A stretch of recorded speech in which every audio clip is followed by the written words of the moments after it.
thought we might start. If I often ask people about their favourite sporting experience. Is there anything that springs to mind for you? Oh, what pre HYROX or we Yeah, talking? anytime, anytime. Well, favourite sporting experience. Oh, I have one actually. I was running for England's Masters in a 10K race in Tenby. And I do talk about this race all the time. I say it was the best race ever. It wasn't a fast course. You can imagine it was Wales, so it was very hilly. But just the whole experience of running in an England vest, is obviously immense. And it's a start to finish. So you're starting high and you're running, but it's still very hilly down into Tenby, and they have a red carpet finish. And it was an international, so it was, there are lots of crowds. Just the biggest buzz I think I've ever had from a race coming through the finish line on that red carpet. So that is Nice. always my highlight. And then obviously London Marathon is always a good highlight if you have a good one. When was the Tenby one? Tenby that was probably 4 years ago. 4 years ago, July 4 years ago. Okay, okay. Really, really fun race. Really good. Loved it. So you were running for England essentially before you got into HYROX, were you?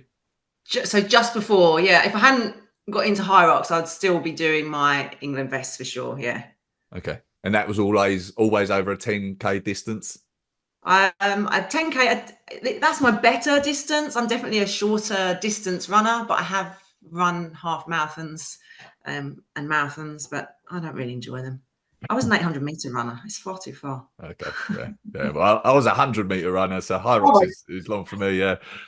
Um, is it like obviously it's a running background there? If we talk about all your sporting background, is it been running all your life up until HYROX or? So as a teenager, I was really into heavy lifting. Loved heavy lifting. I trained as a powerlifting instructor back in sort of like when I was probably 19 or 20. And I was a gym bunny. That was my thing. Loved it. I did a few competitions, where you have to get on stage and look big. So I've naturally got that shape, which is I always say I was a heavy runner. I am a heavy runner, but for HYROX, that's what you need, isn't it? Especially if you're doing pro. You need to pack on a few pounds. Don't be scared, girls. You need to, get some weights, get heavy lifts in, and don't worry about gaining a few kilos. So you've been like weight training, and then you got into running like all your life, Yeah, really. So yeah. HYROX was perfect. It's my perfect sport. I just wish it was here 15 years ago. It was absolutely made for. It's made for strong runners. When did the running start? Well, I did do track as a kid, so I did 800-meter as a kid, and I've always run. All my clients, because I was a runner, I used to attract clients that wanted to be better runners, that had half marathons to, targets to hit.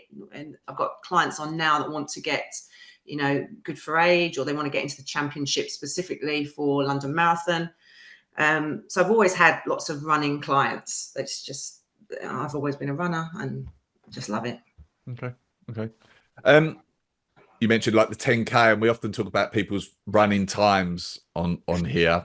Did I see you relatively recently got a 10K PB?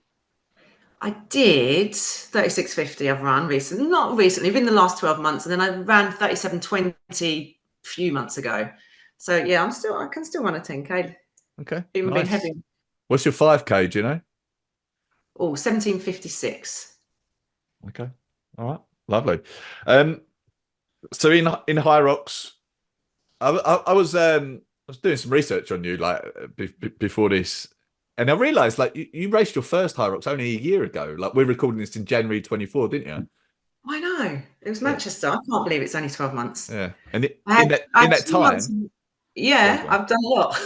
Yeah, I was gonna say in that time you've broken the Open World Record, you took the Pro World Record, which has since been taken back from you, but you broke the mixed relay world record, you won the World Championships, and you've done some doubles, right?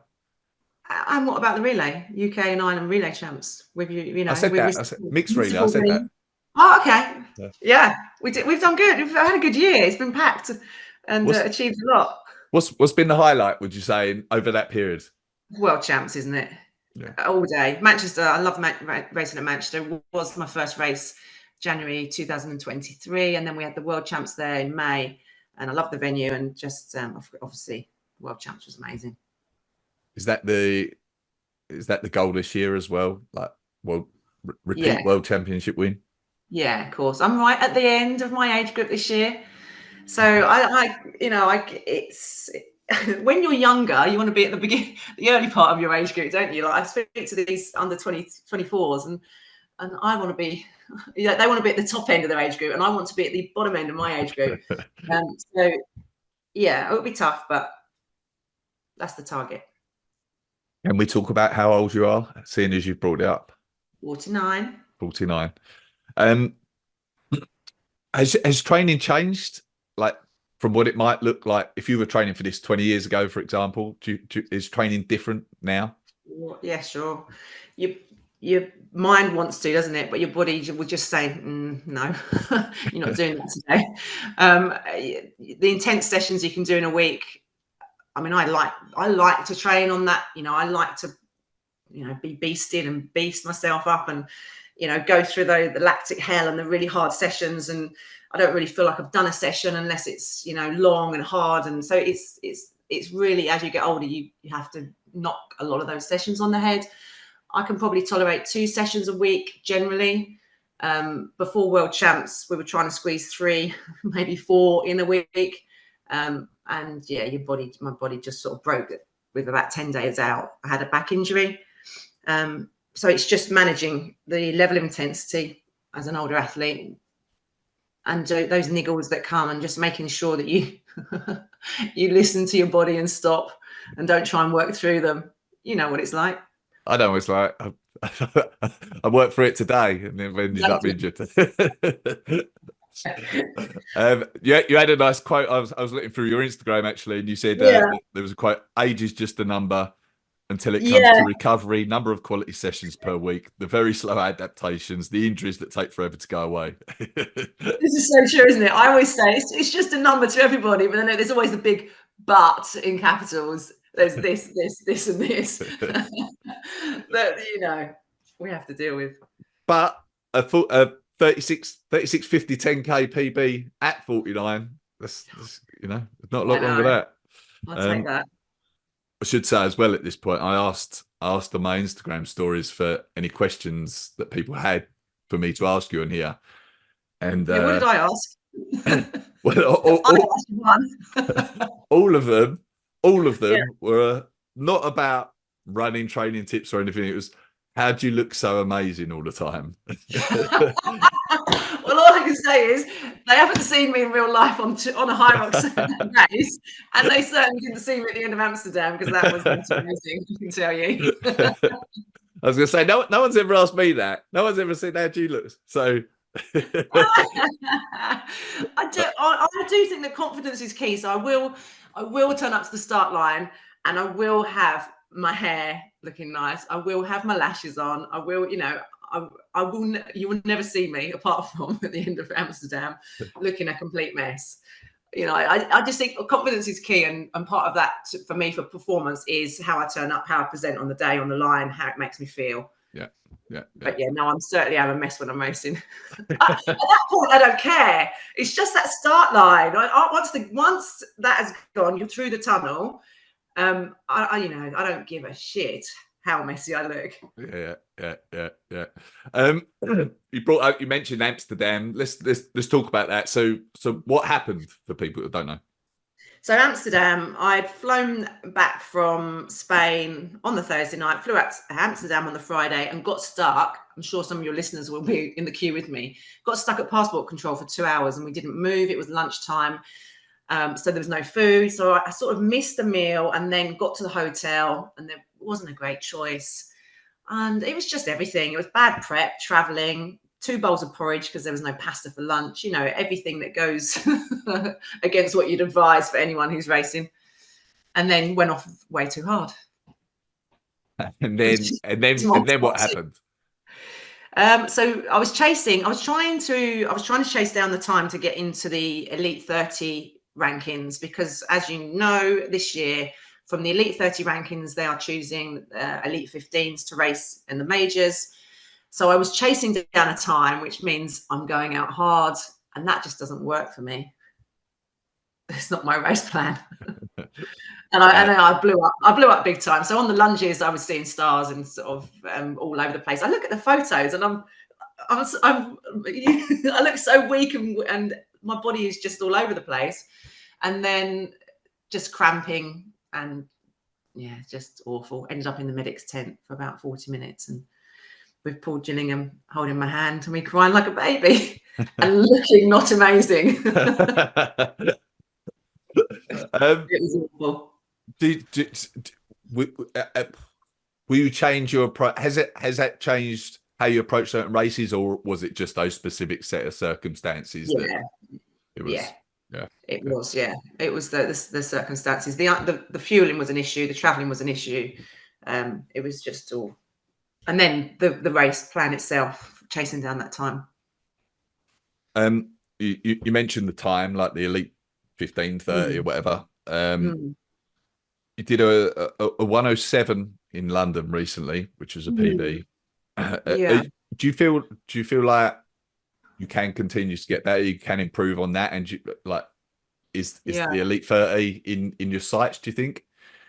It snuck me in for about a day, and then they race again the following weekend, don't they? And you got people knock you out, which is great, isn't it? I love this elite 13 into elite 15 system. It's brilliant.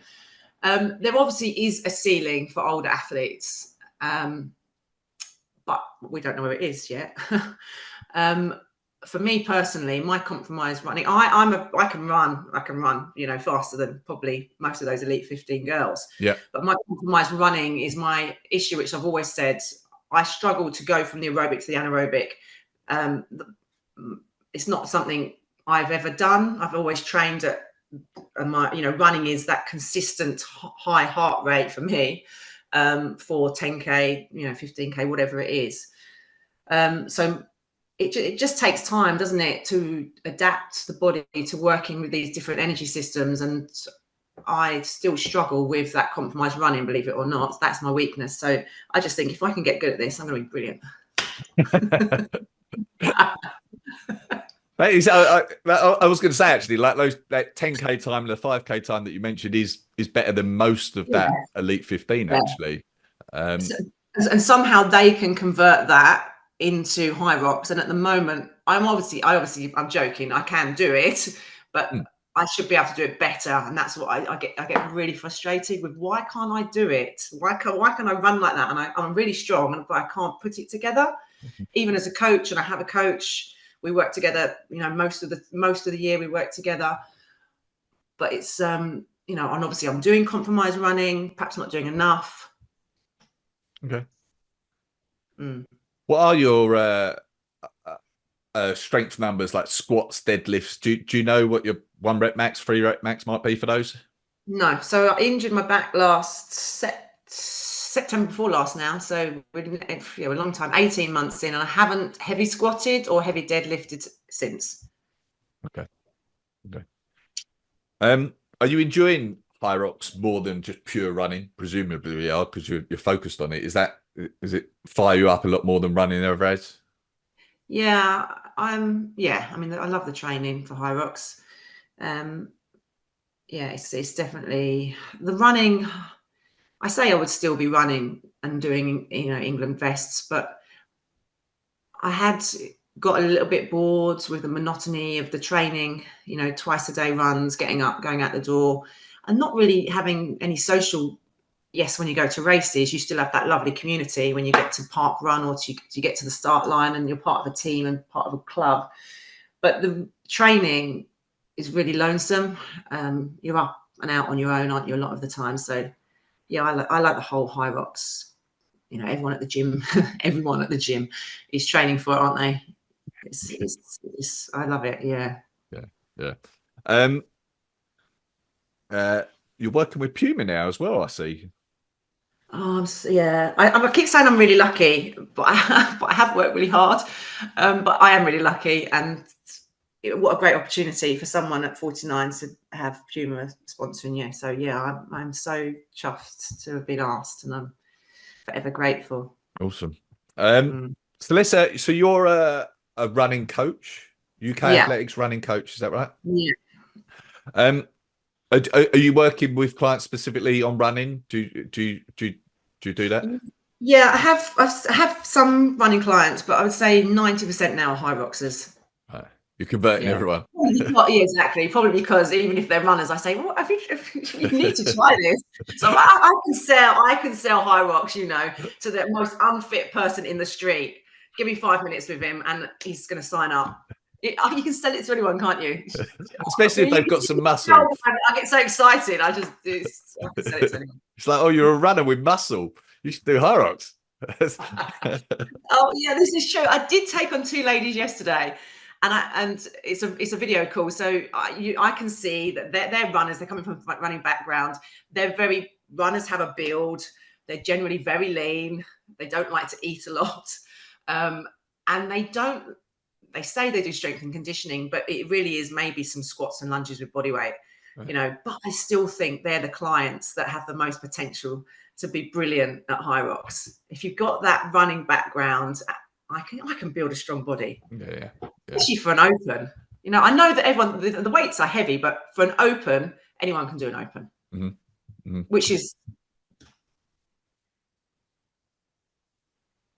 if we're talking about running training for HYROX, how should someone structure their training? Like, do they need long, slow, steady work, threshold work, speed work? Would you give someone all of that? Do you feel like anything's particularly important?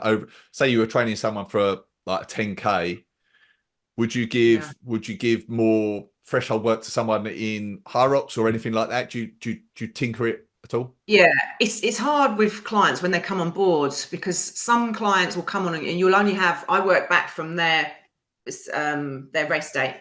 So if they're doing, let's say, London in May, with about 15 weeks off London. So I can work back from that 1 week taper, and then we can may get a 6-7 week block of HYROX specific. That's all I do, 6 to 7 weeks. I don't know what you guys do. And then you go back again. We've got a deload week, and then we don't have time to build a base. So I'm hoping they've come to me with a base. It takes a good 8 weeks at least to build a base. That's through the winter. When you haven't got races, you should be doing this volume. It should be increasing 10% each week. Time on feet, rather than I'm going to go for a 10-mile run. It's time on feet, 45 minutes all the way up to 90 minutes of, over that block. So that part I generally miss with clients, because they come on late. They come, with 15 weeks is good. I've got a lot of people signing up now for May, but some people come up with just 7 weeks to their race, which is straight in to HYROX specific block. So as you know, it's then really short, sharp, hard stuff. Yeah. Have they done the base? So so in that, let's say let's say people preparing for London now, you wouldn't necessarily have a huge percentage of their running be slow zone 2. I'd still have that in. Late, but not to the extent that it might have been if you had 6 months prep. Perfect. Yeah. I mean, it's an aerobic event. It's an hour and a half for some people, around 40. That's a lot of time on feet. You need to have worked up to that. You need to be able to run for an hour and a half. 90 minutes is all my clients build up to. Yeah. Ideally, if I've got time with them. But if they're coming in, if you're training for London now, you should still have that long run in a week for sure. Okay. But the amount that you do that would reduce as you get closer to the event. Yeah. How about the other end of the spectrum? So speed work. Are you doing whatever 100s, 200s with people? So speed work is a surefire way to break someone's body, as you probably found out today as well. Speed work comes in last. Speed work, 6 weeks of speed work is enough, plenty. But they have to have gone through the process to be able to bring that speed work in where they're not going to get injured, because it's hard on the body. The forces are far bigger than if you're going to go for a zone 2 steady run. But yeah, speed work in the middle of that, you've got heels. Perfect. That's sort of speed work in disguise. Heels are great for building, your strength, your power, and your speed. So between the, you've got that base building block, and then you're going to put some heels in, and then you're going to bring that speed in at the end. Okay. So there is a process, and ideally I have enough time with clients to go through the whole process, but not always. Okay. And then I also wanted to ask you about like running technique. Yeah. Is that something that you think about and try and get people to work on? I hear sort of like conflicting messages to some extent on this. Like some people think it's the world's most important thing, I think, and some people are like, well, you just run the way you run, and it's very hard to change, and you risk injury by changing it. Where do you see it? Yeah, I mean, I used to be a heel striker, and at the end of a HYROX, I still revert when I'm really tired. I see photos and I still revert back to heel striking. But it took me a good probably 2 or 3 years to get onto that sort of midfoot. It's something that you have to repeat, and it's just drills. You have to drill the body to, place that foot differently. I personally think it's worthwhile. I'm a track coach, so drills are just, it's a fundamental. You wouldn't do a track session without doing your track drills. There's a routine that we go through, and that's just to reinforce this perfect running technique that we all aspire to have. But it's time consuming. I mean, the easiest one tip I would say is to look at cadence, how fast you're moving your feet. It's really easy to get a metronome up on your phone, see where you're at. Most runners are maybe 150, 160 beats a minute, steps a minute. You really should be pushing up to between 160 and 180. So it's something that you can do on your phone. It's an easy drill. Get on the beat and see how that feels. Okay. And by doing that, you think, would you almost naturally correct the heel striking, do you think, as a result? You can do. I mean, it can stop you overstriding for sure. It's just that sort of slow, ploddy, really slow ground contact time is what we need to get out of. You can picture that slow plod, yeah, and you can picture how long the foot is in contact with the ground for, and that's not what we need. We need that quick turnover, so you're not in contact with the ground for very long. You're floating rather than sinking. Mm-hmm.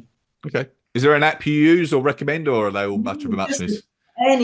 Just a basic metronome. Set it. We'll run and set it, see where you're at, and then run and set it at 160, 170, 180. See what feels natural, but you want to be pushing more towards, but definitely between 160, 180. Okay. Any less and you're applauding. Okay. Or usually overstriding.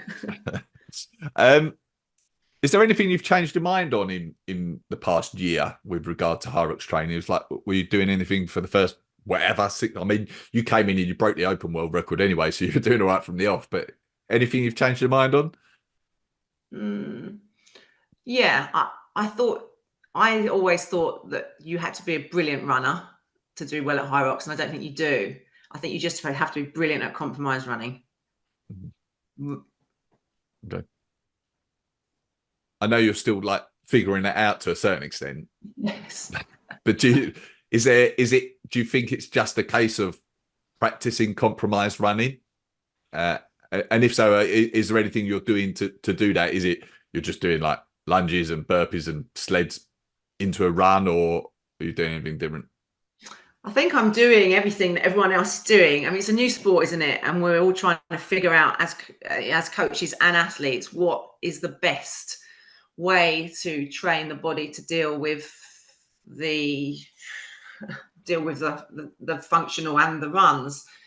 But I will be training how everyone else is, which is the running fatigued after like you've just said, the burpees, the sled push, the lunges and run.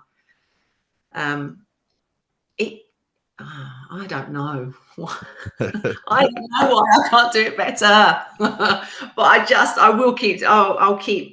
I'll keep trying every which way, and something will click. Yeah.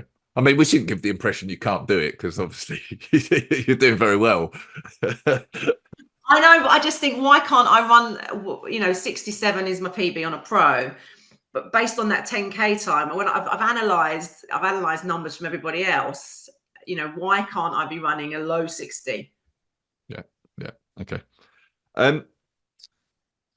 We sort of touched on injury a little bit. Do you think, how do you think about striking the right balance between getting enough volume in, doing enough work, and then but also risking injury and overtraining? Do, do you know where that line is? And I like to say I know where the line is. I still cross it because we always want to be better, don't we? And in our head, we want to do more and want to do it harder, and we want to push more. I think a lot of it is down to what you do when you're not training, isn't it? It's everything that goes with the nutrition, it's the hydration, it's the sleep, it's all the recovery. You know, are you getting your massage? Are you foam rolling? Everything that goes with after the training session helps. Yeah, hugely. Yeah, it's a good point. I think it's just like a topic that we don't maybe think about enough. Like almost everyone doing HYROX is motivated enough to do the sessions and do enough work, and it's more like, well, how do you just sort of not do too much and then end up fatigued and not progressing and everything like that? But it's a good point. It's not just about the training; it's about the lifestyle and everything as well. Yeah. What is your? I know you're like injured at the moment, so not really doing running. What would you ideally be doing mileage wise? I don't go over 40 miles a week now at all, ever. And when I'm in the specific phase, I'm probably on about 20 miles a week max. But I would at that point, and this is where I tend to overstep the mark, is it's 20 miles, but it's 20 quality miles. You know, there's no junk in there at all. I'm not including warm-ups and cool downs. That's 20 miles of hard graft, really. And which is what happened prior to Worlds. Just trying to get that real intense quality sessions in, which does make you extremely fit, but you're bordering on breaking. Yeah.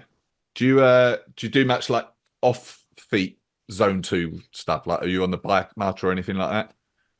Yeah, so I have through my base build, I do a lot on the watt bike. And now that when I carry an injury, I always use the cross trainer. You know, you can get a really good workout on the cross trainer. You have to work at it all the time because it's not like the treadmill where you set it at 15 kilometers an hour and it's going to hold the pace. On the cross trainer, you have to be working all the time, but you have to be, you know, you switched on. You can't switch off really. But I've had some good sessions on there in the last, you know, through a few weeks whilst I can't train or can't run. Okay. I said all the questions were about how you looked, but there was one question that came in about recovery actually. Like, how do you make sure you recover well between sessions and after races? Do you have any specific recovery tips?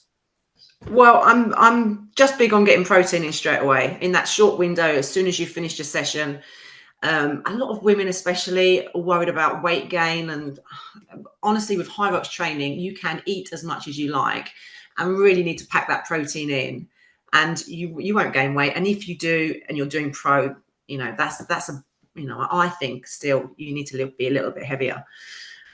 So yeah, I'm big on protein and getting it in as quickly as possible. And at the moment, I'm having regular massages. You know, I'm icing and heating areas that need it. Foam rolling, doing yoga, sleep. All of it, doing everything. Yeah, and just trying to eliminate. You know, I always say to my clients, the last 6 weeks when you're in that really intense phase, specific phase before a race, you do need to think about this so much more. You need to take out as much stress as you can. You know, your body doesn't know the difference between mental stress, physical stress. It deals with it the same. You need to be able to balance your lifestyle. You need to be able to get that protein, and you need to be able to rest and put your feet up. You know, there's so much that goes into recovery that if you're not careful, can hinder you for race day. Yeah, it's a good point. I actually wrote an article recently on the site about mental fatigue as well, and how that impacts your performance in a race. And like, that 2 weeks or whatever before a race, like Mm. reducing your mental stress Mm. is important, Exactly. not just for your, not for your, just purely for your body, but when you've got to dig deep in a race, Yeah. if you're mentally fatigued, it's harder to do that than it otherwise Yeah. would be. Yeah. Yeah, and you need everybody on board, in especially if you're competing at a high level. Everyone needs to be on board. They need to be in your team, if you like. Your husbands, your wives, your kids, because there are times when, like you probably know, you just need to lie down on the sofa and just please leave me alone. Sessions, those days where you just feel completely fatigued, that accumulative fatigue that you get in the last 6 weeks before a HYROX race is insane. And everybody in your household needs to know that you just need a bit of a break. But on the subject of like digging deep in a race, and when things are getting tough, where does your mind go? Do you think about Yeah, certain things? no, hate it. Hate this. Don't want to do it. Why am I doing it? I don't think I'll ever do this race ever again. And then you get to the end and they say it's like having a baby. You forget everything and then you go and do it again, don't you? But no, my head is, am I always, apart from London, actually, when I ran that PB in London a couple of weeks ago, every race I just think, am I going to make it? So it always goes through my head. And I'm not enjoying this. I don't like it. Why am I doing it? All those things. But for me, I'm just really self competitive. So is it Me, like it's always me against the clock, really. I think maybe that's an older athlete thing. And I still want to compete. Obviously, I still love racing all ages, and I still want to be able to compete with everybody. But I think as an older athlete, for me, it's always about just being better than I was yesterday and just trying to beat that clock and beat my target. And it's all about me and what I can achieve for me. yeah. So, but I still get all those negative. Am I going to get through this? Can I continue? Is my lactic spike too much? Is it going to clear? What's this next run rep going to be like? Is it going to be a 4:30 or what? All of that goes through your head, isn't it? Yeah, yeah. But then ultimately, it's the drive to better yourself that pulls Yeah, you through, is it? Yeah. yeah, Okay. that's right. Um, what would like you've got a daughter who runs as well? Do you have any advice from a sporting perspective, like for a younger you, or for your daughter, or for anyone listening? What would your advice be? It's really hard for young female athletes specifically, because they boys get a testosterone hit and they just do this lovely trajectory where they just get better and better year on year and faster and stronger. And girls don't do that. So I've been coaching girls from sort of the age of 10, 11, and it is so easy to make a 10 or 11-year-old child, if they love their running, into the most amazing performance runner. They're generally very light. Their VO2 is huge. That they A little bit of overtraining and you can make them brilliant. There is absolutely no point. The girls' trajectory doesn't do that lovely linear line. They grow, they get heavier, they have to grow into the female body, and they tend to have this dip, which is where a lot of girls drop off of the sport. And I see it all the time. And for my girls and any athlete I would coach now, it's just about trying to keep girls in the sport, boys as well, but the drop off for girls is huge because they have this drop off in performance. They were amazing, they were light, they weighed 4 stone, then they grew into this girl's body and it all changes. So the performance drops off, and at that point they get beaten by younger kids and they think, well, I must be, I'm not a good runner, and then they drop off the sport. So it's just trying to keep the kids in. And when they become sort of early 20s, it all levels out, doesn't it? They're all fully grown, they're all fully developed, they're all on an even playing field. Do you have a way of like helping them to do that, to keep them in the sport? Is it just awareness that that's what's So happening? it's awareness, yeah. It's just, making sure that when they're this amazing, brilliant 10, 11-year-old that's beating 14, 15-year-olds, the tables will turn and you will be that 14, 15-year-old who is getting beaten by 11, 12-year-olds. But, you know, keep them in the sport and it will all come good. Yeah. You can still be setting PBs at 49. 9. Do you have any? What's your toughest ever thing you've done in sport? Does anything spring to mind there? I had a bad London marathon one year. The year it was hot. Was that 2018 maybe? And we were due. I think it was about 26 degrees that day, and we knew it was going to be a hot London marathon. And as a coach, I would tell my client that you have to amend the race plan. But you didn't. But I didn't. No, I don't follow anything that I preach. And I didn't amend the race plan. And I still went out to run a 3-hour marathon. And by mile 7, oh gosh, by mile 7, I knew it was going to be horrendous. And at mile 13, I was trying to get out of the barrier. Just let me off this race. My club were at mile 13 doing the water station. So they were like, you're staying on. It was awful. And again, I ended up in the medics tent, this time for probably 2 hours after the London Marathon. Wow. Has that like, obviously awful in the moment? Does it help you in future races? Is it like, oh, nothing's as bad as that? Some people have told me like similar things. They've been like, well, nothing's ever that bad. And so it's helped them, but it helps as in, no, no, actually, no, I can't think of any positive that came out of that race. But I did do London again, and I did have a great year, and I enjoyed it, and it, so. But no, there wasn't anything that positive that came out of that race. Okay. Do you have any sporting heroes or heroines? Anyone you look up to? No, not nowadays. No. Yourself? I can't think of anybody. You can cut this bit out. Who the hell? To be fair, I wouldn't know how to answer this question either, so maybe I shouldn't ask it. I was obsessed with the Inga Britsons. I was obsessed with the Inga Britsons.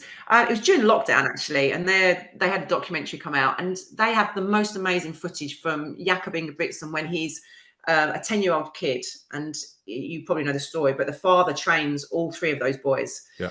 Jakob is a 10-year-old kid, and he really wants to train. He really wants to run, and the dad's saying, "No, you're too young. You're too young." So he holds him back for a while, and they've got the most fantastic footage of that kid, that 10-year-old kid, coming through for the next sort of 6-8 years and becoming this global superstar. So yeah, absolutely, their story is super inspiring, and I used to sit down with my daughter and watch it, and that is an inspiring story. What he created, how he created those 3 boys into being these, superstar athletes, but especially Jakob. Do you look at their, like you say, you've been obsessed with them? Is it like obsessed with their training methodology and everything like that as well? Yeah. It's brutal, isn't it? Yeah. Brutal, but clearly for them it worked. Yeah. To have 3 brothers at that sort of level. And I think he made his mistakes with Henrik, the eldest brother, and then by the time he got to Jakob, he'd found the formula, and there you go, you have the magic. Yeah. What races have you got booked for the rest of the HYROX season? Oh, I've got lots. I'm supposed to be in Manchester in 2 weeks, next weekend, doing a pro, but I'm not going to do the pro. So I might do doubles, I might do open. And then we've got Glasgow, we've got Copenhagen. I'm doing Copenhagen with Paul Gillingham. Paul Gillingham. I should know this, shouldn't I? I've asked him and I can't remember. You've put me on the spot. Well, I'm doing Copenhagen. I think it's Gillingham. I'm doing Copenhagen with Paul Gillingham. I have Berlin with Ryan Ibbotson. I am in Vienna, obviously, for the European Champs. London. I haven't got a ticket for London yet because obviously they sold out so quickly. But I'm assuming Puma might be able to get me a ticket for London, and then obviously Nice World Champs. Busy bee. Busy. Okay. Well, good luck. What do you think is possible in the pro division? You've done a 107. Have you got your eyes set on a time? The 107 in London was the most relaxed I've raced ever. I even went back and put extra chalk on before I went to wall balls. There was I didn't realise I was 10 seconds off of getting that world record back at this point. I was enjoying London and taking it really at a comfortable level. Nothing felt horrendous like it generally does. Taking extra time to put more chalk on before wall balls and things that, so there's definitely time to chop off there. Okay. I've done similar actually in, where was it? Oh, Stockholm. Like I remember in Birmingham, the wall balls were so like sweaty. So sweaty. I couldn't hold on to the ball at all. No. It was crazy. So yeah, I made sure to do that in Stockholm. Yeah, I mean, I think they ran out of chalk in Birmingham, so maybe that was a problem. Yeah. It actually it was quite big. I was about over a minute slow on the wall balls in Birmingham, just purely because of that. I think it's crazy. It was so. I watched so many people they were changing balls, thinking, "Is it the ball? What's wrong?" It was that they were awful, weren't they? Yeah. All right.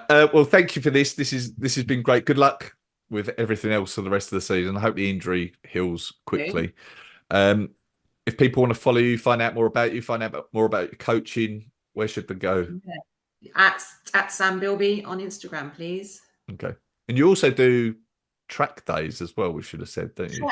The track days are awesome. So I love being an athlete, but I love being a coach. But the coaching I really love is that group, that group setup where you've got all those like-minded people that just want to come and work hard and they want to learn more about HYROX and they've got all the questions that they want to ask. We're doing them in Essex, and Lee Valley are really on board.